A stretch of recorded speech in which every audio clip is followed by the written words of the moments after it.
Olá, começa a transição do comando do Hospital de Base. Esse é um dos destaques do Nesp Notícias desta quinta-feira. Promotor afirma que FAMESP pode absorver funcionários do Hospital de Base. Sem receber recursos do SUS, a PAI corre o risco de fechar. Educação. Em 10 anos, dobra o número de doutores no mercado de trabalho.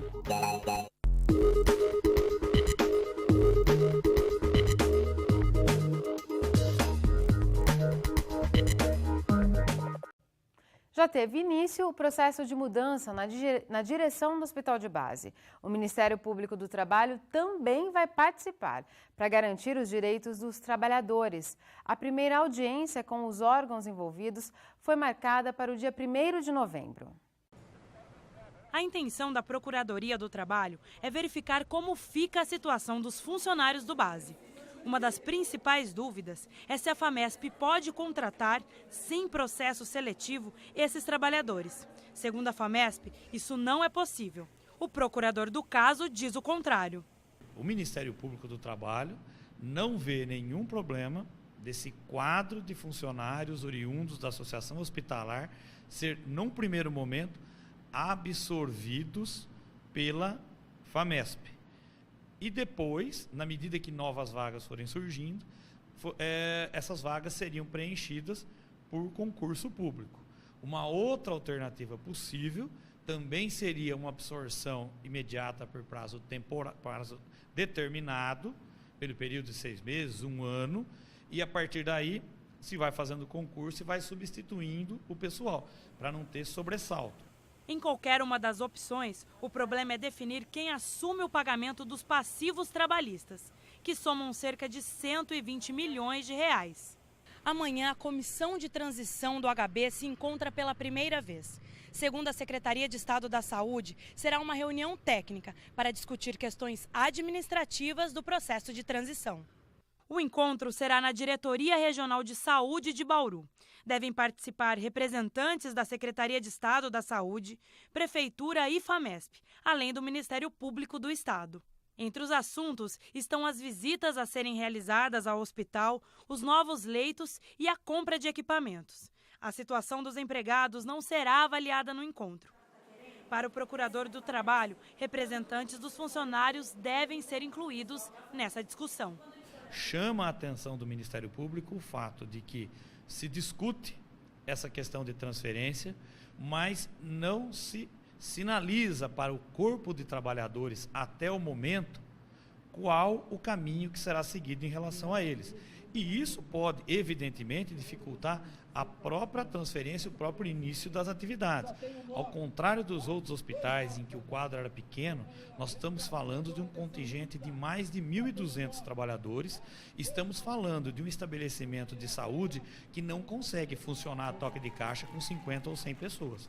A situação jurídica do quadro de servidores tem que ser tratada com muito cuidado, com muito respeito e com muita transparência acima de tudo.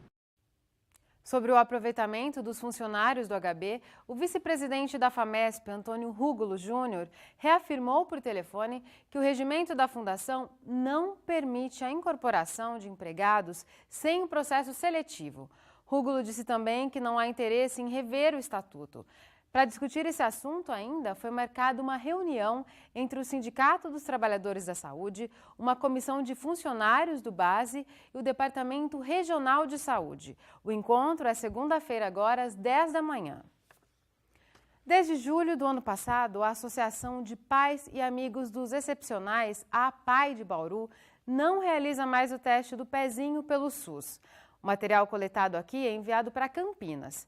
Sem o repasse de cerca de R$100 mil por mês, a entidade enfrenta uma grave crise econômica e corre o risco de fechar as portas.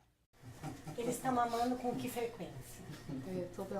Os gêmeos Samuel e Rafael têm menos de 1 semana de vida e o primeiro passeio deles foi para vir até a PAI fazer o teste do pezinho. Na hora do banho você tira, não precisa pôr outro. É interessante fazer esse teste para ter toda certeza que eles vão ficar bem, né? E agora é seguir a vida, vamos ver o que vem pela frente. A pequena Alice, que nasceu há pouco tempo, também passou pelo exame. É muito importante investigar porque muitas doenças podem ser acompanhadas e prevenidas já no diagnóstico precoce, então é importante fazer o exame sempre. O teste revela se a criança possui doenças genéticas, como o hipotireoidismo congênito. São problemas que, se não tratados logo nos primeiros dias, prejudicam o desenvolvimento e podem levar à morte. Com diagnóstico precoce e tratamento imediato, é possível fazer o controle e a criança consegue levar uma vida normal e saudável. Em Bauru, qualquer posto da rede pública faz a coleta de sangue, mas os exames deixaram de ser feitos aqui. Este laboratório da APAE recebia amostras de 213 municípios de toda a região. Mais de 5.000 exames eram feitos todos os meses aqui. Mas há pouco mais de um ano, o serviço foi descredenciado e agora esses equipamentos passam a maior parte do tempo assim, parados. Desde julho do ano passado, o Ministério da Saúde e a Secretaria Estadual da Saúde remanejaram todos os exames de Bauru e região para a Unicamp, em Campinas. Nós fazíamos aproximadamente 5.000 testes do pezinho por mês. Como em cada teste do pezinho é feito diagnosticado 4 patologias, então, na verdade, a gente fazia quase 25.000 exames mês. Então, nós tínhamos uma rotina muito grande, porque as coletas eram feitas nos postos de saúde dos municípios da região, chegavam via correio, via SEDEX, e diariamente a gente fazia aí 400, 500 testes. Não foi só Bauru. Laboratórios de São José dos Campos e São Caetano do Sul também foram descredenciados e hoje todos os testes da rede pública do estado estão concentrados em Campinas, Ribeirão Preto e São Paulo. Sem atender a rede pública, a APAE Bauru deixou de receber R$100 mil por mês do SUS. O dinheiro que entrava pelo laboratório ajudava nas despesas de toda a instituição. Aqui ainda são feitos exames particulares. No entanto, eles não chegam a 90 coletas por mês, o que mal paga a manutenção do local. Eu acredito que foi mais político do que técnico. Por quê? O nosso laboratório existe há 13 anos. Nesses 13 anos não teve irregularidade nenhuma. Depois da visita da doutora Carmela, que é uma funcionária, vou dizer funcionária, ou responsável na Secretaria da Saúde do Estado de São Paulo, e mais a doutora Tânia, do Ministério da Saúde, estiveram aqui em Bauru, fazendo um checklist, passaram o dia inteiro aqui na APAE, foram embora, ficamos esperando uma resposta desse checklist, aonde nós estávamos falhando. E não obtivemos a resposta nenhuma. Fomos pegos na calada da noite. Por quê? De manhã, é que a APAE de São Caetano nos liga que nós tínhamos sido descredenciados no teste do pezinho, no laboratório, e que estava no Diário Oficial. Nossa equipe entrou em contato com o Ministério da Saúde. Em nota, informou apenas que o descredenciamento foi feito pela Secretaria de Saúde local, que verificou algumas irregularidades. No entanto, não especifica quais são os problemas. A Secretaria Municipal informou que a responsabilidade era do Estado. Também por meio de nota, a Secretaria Estadual da Saúde disse que não fez a solicitação e que a responsabilidade é do Ministério da Saúde. Triava tudo. Nesse empurra-empurra, a APAE Bauru ficou sem os repasses do SUS e a situação financeira agravou-se. A dívida da instituição passa de R$500 mil e mais de 30 funcionários já foram demitidos, tanto técnicos administrativos quanto professores da escola. Isso daí foi lastimável e foi aonde levou a situação da APAE no caos a ponto da gente não estar ainda equilibrado e também não posso falar que a APAE ainda está assim firme para continuar com o seu atendimento. No laboratório, dos 21 funcionários, só sobraram 2. A APAE aposta sua sobrevivência em um único evento, um show beneficente. Caso não dê certo, a instituição, que tem quase 50 anos em Bauru, pode fechar as portas. Se a comunidade não responder com a presença nesse show, eu não sei o que vai acontecer com a APAE. Entendeu? Porque não sei como lidar mais com essa dívida. São 2.000 usuários que dependem do nosso atendimento para dar melhor qualidade de vida e as suas famílias. Aonde eles vão ser atendidos? O show, citado na reportagem, será no feriado do dia 2 de novembro, com a dupla João Carreiro e Capataz, no recinto Melo Moraes. Os ingressos são vendidos antecipadamente e custam R$10. A APAE fica na rua Rodrigo Romeiro, 247. Outras informações pelo telefone 3104-2831. E agora uma dica para estudantes de medicina. A Secretaria Estadual de Saúde está com inscrições abertas para a residência médica. As bolsas estão disponíveis em 54 hospitais que atendem pelo SUS. Os médicos recém-formados têm 43 opções de especialidades para escolher. As inscrições vão até o dia 31 de outubro e custam R$150. No site da Fundação Carlos Chagas, você encontra o regulamento completo.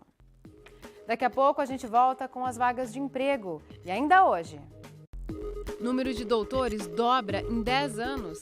A gente discute como conciliar o trabalho com a pós-graduação com o professor Juliano Maurício de Carvalho. Voltamos já.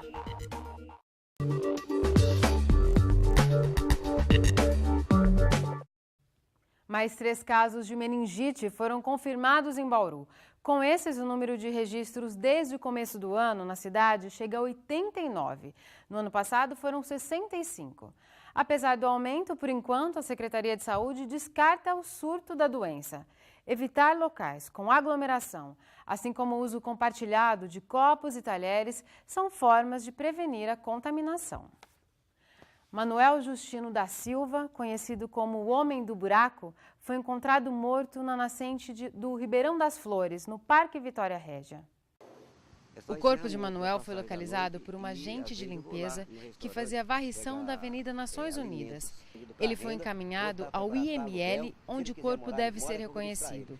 O laudo sobre a causa da morte sai em até 15 dias. Manuel vivia há pelo menos 30 anos em um buraco no Vitória Régia. Apesar das poucas informações, sabe-se que ele veio do Ceará tentar a vida em Bauru e acabou virando morador de rua por aqui. Manuel sempre rejeitou a ajuda de órgãos municipais e preferia viver no cartão postal da cidade. Em 2010, a rotina de Manuel foi tema do documentário O Homem do Buraco, realizado pelo Observatório de Direitos Humanos da Unesp e exibido na semana passada no programa Curta Unesp. E às vezes eu vou lá no restaurante pegar alimentos ali na Soliche, tem uma Soliche, ele bota uma sacola de alimentos para fora. E eu vou lá pegar um alimento na Soliche. No período da tarde já faz calor de verão em Bauru. Quem torce por uma chuvinha para refrescar, adianto que as chances são bem pequenas. Veja os detalhes no mapa. Chove de moderado a forte em pontos isolados do estado de São Paulo, como na região de Ribeirão Preto. A alta temperatura, associada a uma frente que atua sobre o estado, provoca pancadas de chuva até sábado. Em Bauru, a possibilidade de chover hoje e amanhã é bem pequena. A umidade do ar está em 45%. Os ventos sopram fracos a 3 km por hora. No início da tarde desta quinta, os termômetros marcaram 33 graus. Amanhã, a previsão de temperatura máxima fica próxima disso, 32 graus em Bauru e em Piratininga. Em Agudos, deve chegar a 31.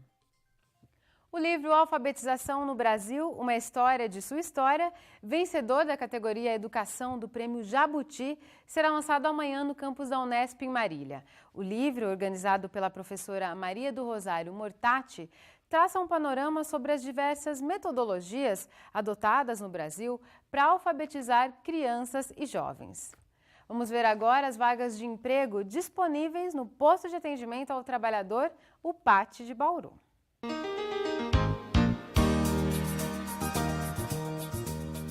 Estão disponíveis vagas para atendente de balcão, auxiliar de cozinha, cozinheiro para restaurante, auxiliar de produção em frigorífico, operador de caixa, atendente de lanchonete, aprendiz de sushimi e auxiliar de estoque para pessoa com deficiência. Se você se interessou por alguma dessas vagas, vá até o PAT de Bauru, que fica na rua Joaquim da Silva Marta, 1139. O PAT funciona de segunda a sexta-feira, das 8 ao meio-dia e da 1 às 5 da tarde. É preciso levar RG, CPF, número do PIS, carteira de trabalho e o CEP da residência. No próximo bloco, uma entrevista com o professor Juliano Maurício de Carvalho, da Unesp em Bauru. Vamos falar sobre o aumento do número de programas de mestrado e doutorado no Brasil.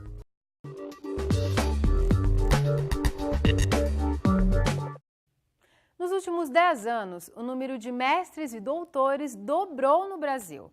Mas você vai conferir que o aumento na quantidade nem sempre é sinônimo de qualidade. A formatura foi há 10 anos, mas a vontade de estudar nunca passou. Márcia é advogada e concluiu o mestrado em 2009. Durante 2 anos chegou a dar aulas em uma faculdade. Atualmente está só no escritório, mas o conhecimento adquirido em sala de aula ajudou na carreira. Com certeza agrega na minha vida profissional, principalmente porque eu fiz o mestrado em Direito Constitucional e a Constituição Federal, como é a base de toda a nossa legislação, então eu uso isso muito no meu dia a dia, então só agrega na minha profissão. Do escritório para o consultório, as aulas da pós-graduação também foram importantes na carreira da dentista. Contribuiu bastante no meu currículo. Hoje os meus clientes, eles avaliam isso também na hora de decidir o tratamento, com quem eles vão tratar. Isso traz benefícios para mim na minha vida no consultório, fora a profissionalização que eu consegui com isso, né, especialidade e tudo mais. Mestre e doutora em odontologia desde 2009, ela ainda pretende trocar os instrumentos pelo trabalho como professora universitária. Chega a ser um sonho, né? A gente trabalha tanto, eu estudei praticamente 10 anos, com certeza eu pretendo. Mas espero que eu tenha essa oportunidade um pouco mais fácil e um pouco mais acesso, né, a ela. Hoje, infelizmente, aonde eu estou, na cidade onde eu moro, não tem essa possibilidade. Flaviane e Márcia fazem parte de uma geração de mestres e doutores que recentemente concluíram a pós-graduação. A procura pelos cursos pode ser motivada pela qualificação profissional ou para seguir a carreira acadêmica. E essas situações são cada vez mais comuns no país. De acordo com dados do Ministério da Educação, o número de mestres e doutores dobrou nos últimos 10 anos. Neste ano, a previsão é de que mais de 40 mil mestres e 13 mil doutores consigam seus títulos. Entre os principais fatores apontados pelo MEC para esse crescimento estão a maior oferta de bolsas de estudo e de cursos, tanto das universidades públicas quanto particulares. Porém, oferecer mais vagas não significa necessariamente alcançar mais qualidade. Na opinião deste professor, a redução dos prazos para a conclusão dos cursos diminuiu a qualidade dos trabalhos. O que nós observamos com muita frequência é que, devido às novas necessidades ou compromissos impostos aos alunos de mestrado e doutorado e aos orientadores, nós observamos o quê? Trabalhos ligeiros, trabalhos rápidos, trabalhos que têm que ser fechados num espaço de tempo muito curto. Né? E daí nós temos trabalhos descritivos, trabalhos que não desenvolvem análises mais significativas e que, portanto, acabam resultando em diplomas de mestrado e doutorado, mas a repercussão para a sociedade, tudo isso está sendo cada vez menor. A gente aprofunda essa discussão com o professor Juliano Maurício de Carvalho. Ele é coordenador do mestrado profissional em televisão digital da Unesp aqui em Bauru. Juliano, muito obrigada por sua presença. Eu que agradeço a oportunidade de participar do programa. Nós acabamos de ver exemplos de pessoas que estão no mercado de trabalho, mas paralelamente fazem mestrado, doutorado. Você indicaria a carreira acadêmica para qualquer tipo de profissional? Eu acho que continuar estudando vai ser sempre um desafio para os profissionais. O Brasil está num momento importante, inclusive sendo muito reivindicado a ter mão de obra. E muito se pede que essa mão de obra seja cada vez mais qualificada. Fazer um mestrado, fazer um doutorado, fazer uma especialização, os cursos que vêm depois da graduação são sempre boas oportunidades, inclusive de aumento de renda. Quem opta especificamente pelo mestrado e depois para um futuro doutorado é aquele profissional que se vê dando aula numa universidade? Não necessariamente. Hoje você tem, inclusive, um estímulo grande do governo para que cada vez mais, mesmo aqueles que estão em mestrados acadêmicos, eles venham a trabalhar na indústria, no comércio, na área de serviços, ou seja, os profissionais continuam estudando para levar as pesquisas para dentro das empresas. E tem um mestrado que é bem específico, que você coordena, inclusive, um mestrado desse tipo, que é o mestrado profissional. Qual é a diferença dele em relação ao mestrado convencional? Há mais ou menos uns 10 anos, o Brasil optou em ter mestrados mais focados no mundo do trabalho, mais focados no dia a dia das profissões, em que as pessoas voltassem depois da graduação para a universidade, para que elas pudessem fazer cursos que tivessem um grande vínculo com aquilo que elas estariam buscando no mundo profissional. E assim são os mestrados profissionais. Para efeitos formais, você recebe um título de mestre que tem a mesma importância, o mesmo valor, o mesmo significado de um título de mestre do mestrado acadêmico. Mas ele é um mestrado que tem muita importância para o mundo do trabalho por ter uma vinculação maior. E esse mestrado profissional, a pessoa, depois de formada, ela pode concorrer a uma vaga como professor efetivo em uma universidade pública, da mesma forma que um formando de um mestrado acadêmico? Sim, e pode, inclusive, pleitear, fazer um doutorado, ir à frente nos estudos numa universidade, como se ela tivesse feito um mestrado acadêmico. E o mestrado em televisão digital, qual o Juliano coordena, está com inscrições abertas, né, Juliano? Até quarta-feira da semana que vem. Na próxima semana, dia 31, temos 26 vagas, é uma oportunidade importante, inclusive porque a Unesp inaugurou, foi pioneira no primeiro mestrado profissional em televisão digital e o mestrado interdisciplinar que nós temos aqui. Então é uma oportunidade, o interior de São Paulo, a cidade de Bauru recebe profissionais da área da televisão, profissionais interessados em compreender melhor as mudanças da televisão por conta do nosso programa, e é uma alegria. Todos os anos temos a oportunidade de ter tanta gente procurando e participando e interessada nessa nova possibilidade. Você diz que é interdisciplinar, então não precisa ser só jornalista para concorrer a esse mestrado? Não é necessário. E é importante dizer para o telespectador, para a população, né, que todos os mestrados, inclusive este de televisão digital, na Unesp, é gratuito. Então, pessoas com formação superior de qualquer área podem se inscrever, Juliano? Sim. E apresentar. E explica para a gente um pouquinho sobre o processo seletivo. O processo é composto de 3 etapas. Uma prova escrita, em que a bibliografia e os livros já estão divulgados no site da FAAC Unesp na internet. Uma segunda etapa que é a análise do currículo, a experiência profissional conta muito nesse momento. E uma última etapa que é uma entrevista. Por que você quer fazer mestrado? Por que isso é importante para a tua vida profissional? O que o mestrado em televisão pode agregar à sua formação? Uma grande preocupação é o projeto final. O que deve ser apresentado num mestrado profissional, o que é exigido do formando é diferente de um mestrado acadêmico? Você pode fazer a mesma atividade que é desenvolvida no mestrado acadêmico, como, por exemplo, escrever uma dissertação de mestrado, mas você também tem a opção de desenvolver um processo ou um produto ligado à televisão. Um documentário para televisão, um programa televisivo, um software, enfim, tecnologias que possam ajudar o país a se desenvolver melhor na área do audiovisual. Então pode ser desde uma dissertação teórica como um produto, como Perfeitamente, a gente fala. Sim. Há essa possibilidade exatamente por ser um mestrado profissional, ou seja, ele te faculta, ele te dá a possibilidade de desenvolver um produto, um projeto, uma atividade que tenha uma maior relação com o que você está fazendo, com a tua experiência profissional, com o que você gostaria de colaborar.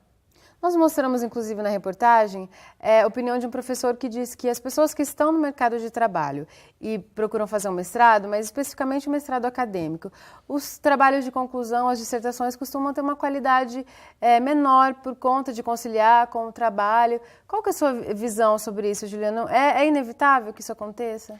Na verdade, você tem que entender que nós, ao longo das últimas décadas, estamos cada vez mais tendo menos tempo de duração dos mestrados e dos doutorados. Ou seja, os alunos têm que fazer suas disciplinas e têm que produzir os seus trabalhos de conclusão dos mestrados em um tempo menor. Eu acho que isso, indiscutivelmente, acaba reduzindo a qualidade do trabalho. Vem aí a possibilidade de ter bolsa nos programas que são acadêmicos, a possibilidade de ter outras oportunidades que o governo apresenta para quem está fazendo a pós-graduação. Agora, é um desafio, porque as pessoas que estão no mundo do trabalho têm que ter a mesma oportunidade de estar na pós-graduação, de fazer um mestrado, de fazer, portanto, uma pós-graduação. E, nesse sentido, é importante que eles consigam conciliar o trabalho e a atividade no mestrado. E essa experiência no mercado de trabalho é positiva, ela agrega, né, para um futuro professor, inclusive, não? Com certeza, porque, afinal, vamos pensar no mestrado em televisão, profissionais como você, como aqueles que trabalham com televisão, aqueles profissionais que estão atrás das câmeras, têm uma experiência fundamental para as novas gerações, inclusive para essa geração que está pensando em vídeo, pensando em tecnologia, pensando em oportunidades de comunicação, que nem necessariamente a televisão aberta, tem muito mercado de trabalho e esses profissionais precisam ser preparados para esse novo mundo. Bom, e se você está interessado em fazer um mestrado em comunicação, outro curso de pós-graduação oferecido pela Unesp aqui em Bauru, também está com inscrições abertas até o dia 31, quarta-feira que vem. Mais informações no site da Faculdade de Arquitetura, Artes e Comunicação, a FAC. Juliano, muito obrigada por seus esclarecimentos aqui no Unesp Notícias. Muito obrigado pela oportunidade. O Unesp Notícias fica por aqui, a gente se vê amanhã. Tchau!